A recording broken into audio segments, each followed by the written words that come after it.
Zaten dışarı çıkamıyorum. Set ev durumundayım dedim. Anlıyorum dedim. Bayağı bir ilgi var. Haber. Yolda yürüyemiyor artık. Sen kimsin? Çok ararsın ileride. Arkadaşlar tanımıyorum kendisini. Ne bileyim karakterim benziyor mu gibi bir cevap ver. Montaj. Balkanlar bile tanımıyor. Tüm dünya tanımıyor. Sen kimsin? Sen ne oldun?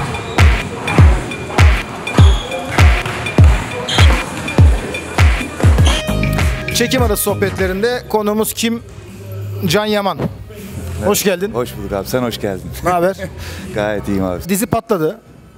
Çok iyi gidiyor. Çok iyi değil mi? Çok iyi gidiyor. Dolunay yılbaşında bittikten sonra bir 2 ay kadar bir aram oldu. 2 ay Şubat gibi falan erkenci kuş bana geldi. Boksa başladık bilmem ne box crossfit derken çok ciddi bir antrenman sürecini geçirdim. Çünkü karakter biraz outdoor bir karakter. Fotoğrafçı, Magnum fotoğrafçısı.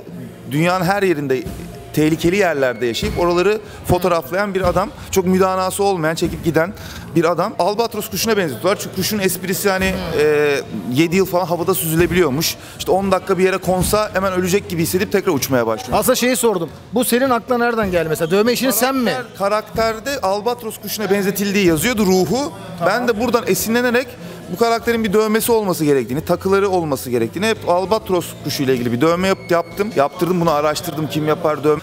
Ve dövmeci çok sempatik bir arkadaş bulduk. 15-20 dakikada falan yapıyor. Peki hiç sinema filmin var mı?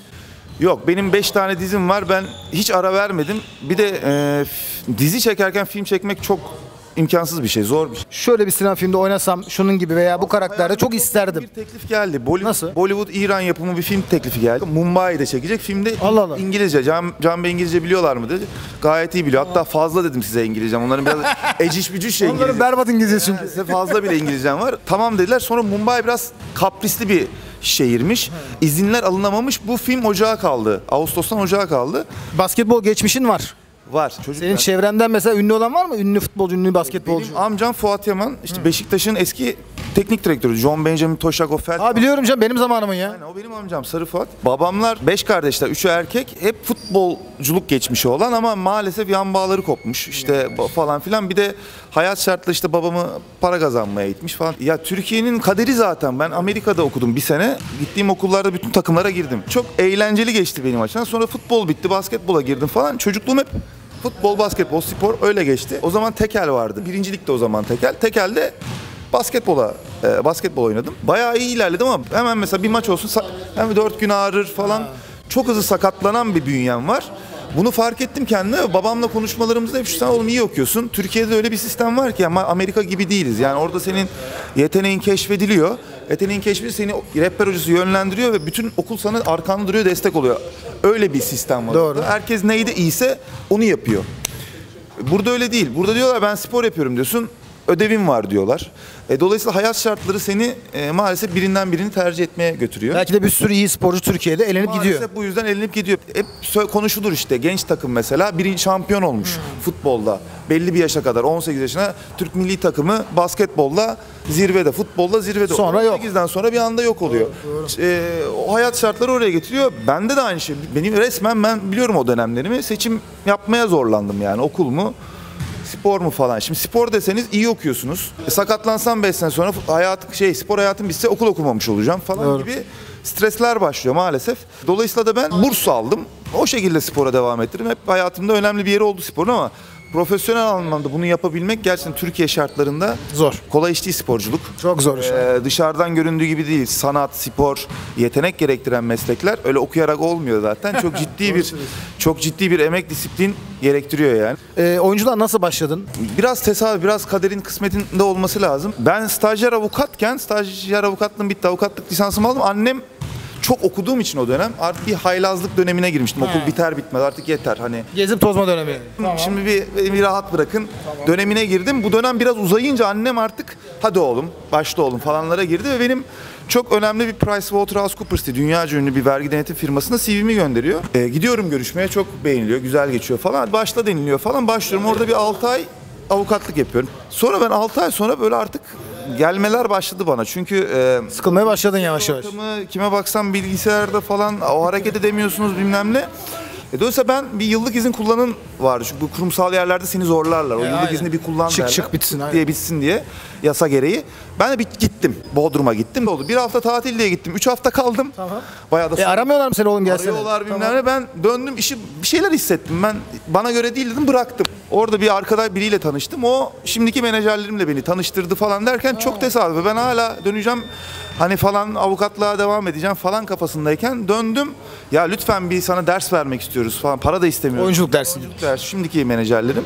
Atölyesi var bilmem ne, sınıfları oluyor. Sana özel ders. Tamam dedim, yani zaten bana bir faydası olur, şöyle olur. Üniversitede zaten bana hep hocaların, hukuk fakültesi, hukuk profesörlerinin dedi yani beden dili eğitimi muhakkak alın. Avukatlık için çok önemli. Kurslara gitmeyi severim. Yani bir yabancı dil kursu olsun, işte bir enstrüman kursu, dans kursu, şu kursu, bu kursu severim. Konuyu da öyle bakıyordum. Aklımın bir köşesindeydi ve karşıma böyle fırsat çıkınca değerlendirmeye başladık derslere. Ama onlar o esnada benim fotoğraflarımı, dosyamı hazırlamış, göndermiş kas direktörlerine falan derken ilk işim gönül işleri. Deneyelim olmuş, audition çekelim ve karakteri de bulamıyorlarmış. O dönem Sinem Kobal, Sermaye çok şampiyonlar gibi güzel bir kadronun, o da bir şans. Aynen. Çok önemli oyuncular var. Bedir karakteri işte. Böyle geldi, audition'a hazırlandı. Ben hakikaten karaktere girdim. Yani hoca şey dedi, yönetmen, işte biraz özenli duruyor. Bu karakter biraz gariban, yerde yatan eden falan filan. Biraz dedi normalleş, ne bileyim 6-7 kilo ver kastan dedi. Daha böyle biraz kamburdur falan. Bıyıkların olacak, saçını keseceğiz. Bu kadar yakışıklı olmayacaksın falan filan. Tamam, karaktere girdik. Bıyık bıraktık, saçları, kıyafetleri falan. Gerçekten bir role girdim. Bir ay sonra tekrar bir audition verdim ama olmuşsun dediler. Böyle başladı bir anda, beni ekranda gördüler falan ve çok hızlı bir... Yani aslında sen şimdi Ben yüzme bilmeden denize atıldım. Yüzmeyi öğrendim gibi bir duruma geldi ve hiç ara vermedim. 5 senedir de. Ha, öyle mi işte? Allah'a şükür 5 senedir hiç ara vermeden devam ediyorum. Bu işler kısmet işi. Belki de sen Bodrum'a gitmesen. Tabii.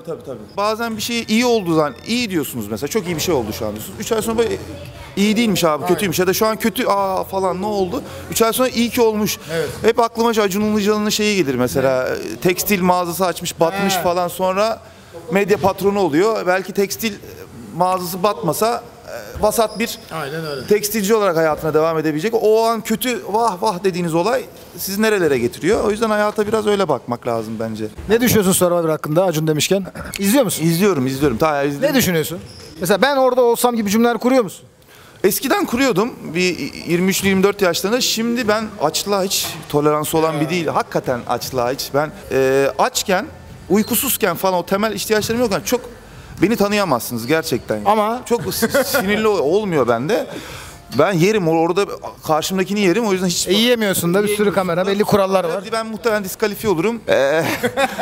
Peki kendini ileride daha yaş aldığın zaman nerede görüyorsun? İnan öyle uzun vadeli hayaller kurmayı seven bir insan hiçbir zaman olmadım. Çünkü hayat, klişe bir laf var, siz plan yaparken hayat başınıza gelenlerdir diye. Hakikaten siz bir plan yapıyorsunuz ama başınıza öyle insanlar, öyle fırsatlar çıkıyor çok başka bir yerlere. Ya benim oyunculuk, tatile gittim bilmem ne, biriyle tanıştım, onunla bir yerlere geldim, şimdi buralardayım.